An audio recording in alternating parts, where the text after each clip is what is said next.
За гишүүдийн өдрийн мэндийг хүргье.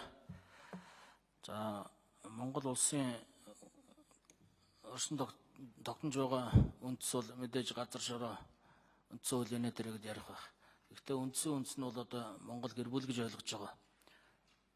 За даяарчлагдах энэ үйл явах тусам Монголын үндсэн монголчуудын маань үндсэн ёс зүй уламжлал алга болоод байна л да. Уламжлал ёс зүйгөө дээдлэхгүй байхад одоо яах аргагүй бид ийм хүчирхийллийн гэр бүлийн хүчирхийллийн талаар нэлээд одоо жамбааруулсан ийм хуулийг хилцэх нь бол зөв зүйтэй гэж би хувьдаа ойлгож байгаа. За хуультай улс орнуудыг харж байхад ерөнхийдөө статистик судалгаа нь бол нэлээд яриг гардаг. За манайх бол одоо шилжилтийн л одоо үе шатандаа яваад байна гэж би хувьдаа харж байгаа. Тэгэхээр энэ хуулийг улам зарим заалтуудын одоо чангаруулах тал дээр би хувьдаа одоо зөв зүйтэй гэж бодож байгаа юм л да. Тэгэхээр Монгол улсын ерөнхийлөгчөөс санааш оруулж ирж байгаа энэ хуулийг бол би дэмжиж байна. За хууль зүйн байнгын ороогоор хэлцэгдээд нааш орж ирсэн байх. Мэдээж хууль орж ирэхэд гишүүд бол тухайн байнгын ороон дээр бол санал асуулга явуулдаг. Ямар асуудал дээр илүү онцгой анхаарч ажиллаж байсан бэ?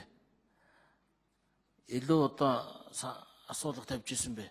Би тус байнгын оронд байхгүй болохоор одоо бас яг мэрэгжлийн байнгын ороон дээр аль асуудал дээр илүү онцгой анхаарч ирснийг бас танаас асуумаар байна. За тэгээд гэр бүлийн хүчирхийлэл бол дотроо 4 үе шаттай байдаг.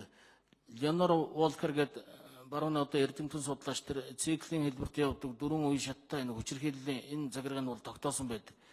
Одоо жишээл энэ хүчирхийлэл явж байгаад энэ эрдэм шинжилгээ судалгааны энэ материалдаа уялдуулаад хариуцлага хүлээлгэх тал дээр одоо тийм уялдаж зогтсон зүйл байдгүй гэж асууя.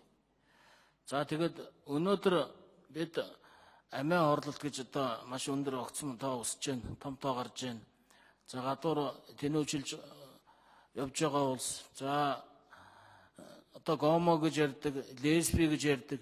Ерөөсөө энэ гэр бүлийн хүчирхийлэл үүднээс л одоо жишээлбэл эмэгтэй хүн эрэгтэй хүнд хүчирхийлүүлсээр байгаад одоо зүгээр ирчүүдийг үзэхэ байждаг.